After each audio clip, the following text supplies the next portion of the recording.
Nope, not a king, and nope, not a queen. You're tuning in for those in the cheap seats. Tonight I want to discuss a couple of things, and trigger warning, this might be a subject that a lot of people may not agree with, but I'm going to go on this rant about it anyway because that's what I do on this channel. I want to start off by addressing people I call pseudo-intellectual Negroes.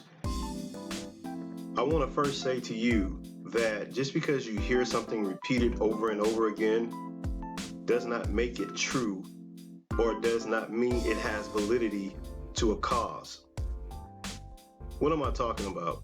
I'm talking about the term pro-black, which to me has always been a silly and stupid term, coined by the white media, by the way.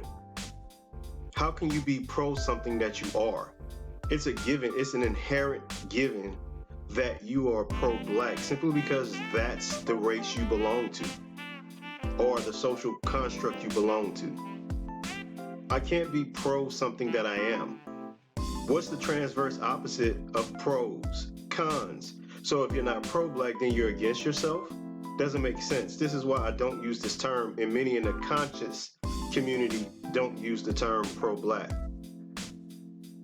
Most of us say conscious, like we're a conscious community of people who are aware or self-aware to whom and what we are, not pro-black. Also, another term they like to throw around is hotep. Now, on this channel, you're going to hear me say this a lot.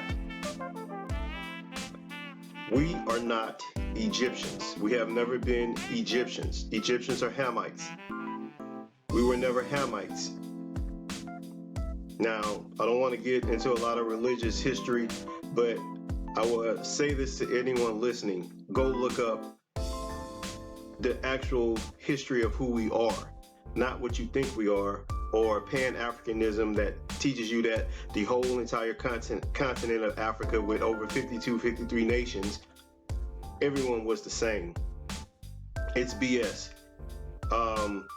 We were never Egyptians, and we have no ties to the Hamitic nature of Egyptians. So this term hotep, you need to stop using it because you're only making yourself look silly. Now, if you want to have a derogatory term for people who you perceive as conscious, that's your business. But I'm going to tell you right now, don't call me a pro-black and don't call me a hotep. Because if you call me a pro-black or a hotep, I'm going to call you a pun. You're a pseudo-intellectual Negro who don't even know who you are. So let's address a couple of things. In the beginning, you heard me say, nope, not a king, and nope, not a queen. And the reason I want to say this is because I understand where these things come from. As a people, we're oppressed.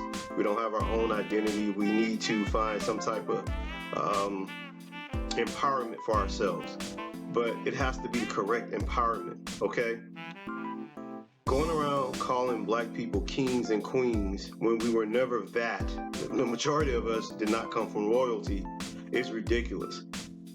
I understand what we're trying to do when we say these phrases to one another, acknowledging our humanity, acknowledging our greatness. However, we can do it in a better way than calling ourselves kings and queens, which a lot of us and most of us were not.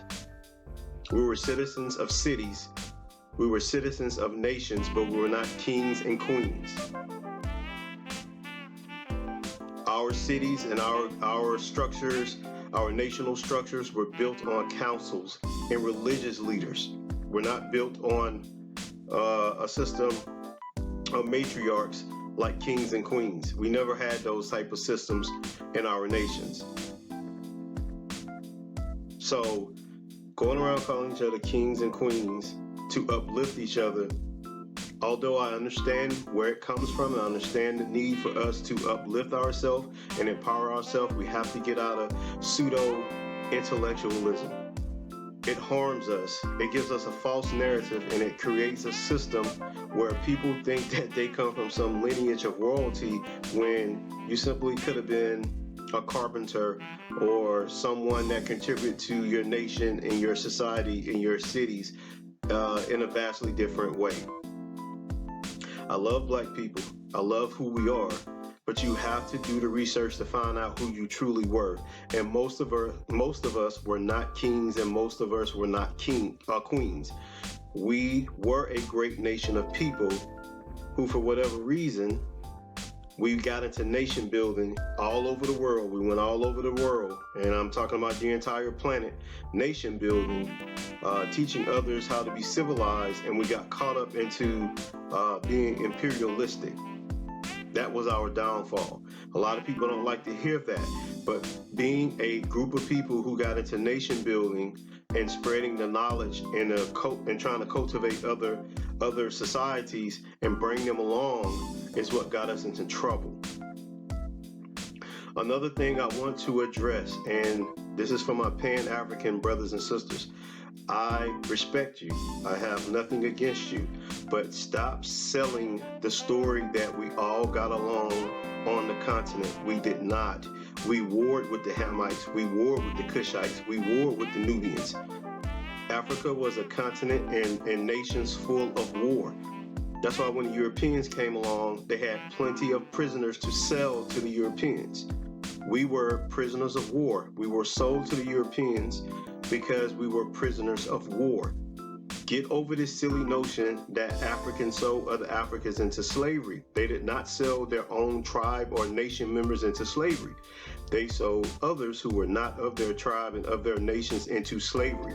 And point being, when we demand reparations, we also have to demand reparations from the West Africans who actually sold us into slavery to the Europeans. A lot of you don't like to face that truth. A lot of you don't like to face that reality, but the West Africans owe us reparations more than the Europeans because they sold us into slavery because they had access to prisoners, a huge amount of prisoners that they could easily sell over to the Europeans for guns, broken mirrors, and trinkets. So yes, I'm not absolving the Europeans of any wrongdoing in the slave trade at all. We, especially in America, we need our reparations and our tangibles from the American society. But we also have to demand those same reparations and tangibles from the West Africans. If we're gonna demand justice, we gotta demand justice on both ends, not just on one end. Because and when I look around, I don't see any West Africans offering us citizenship and reparations for the wrong or the atrocities that were committed by West Africans selling us to the Europeans. Like I said, trigger warning, a lot of black people are not going to like to hear this message, but it's something you have to hear. There are many people who look like you and I that are responsible for our bondage. And we have to demand on both sides justice to correct the evil and atrocity of slavery. So again, nope, you're not a king, and nope, you're not a queen, but you are great. You come from a great lineage. You come from a royal lineage, meaning that we did great things that could be synonymous with royalty, but the majority of us did not come from a lineage of royalty. But we were great people, and we are great people. And I have respect for my people, but we have got to get this right, and we have to get these things corrected. If you want to empower yourself, you have to empower yourself with the correct identity and not pseudo identities.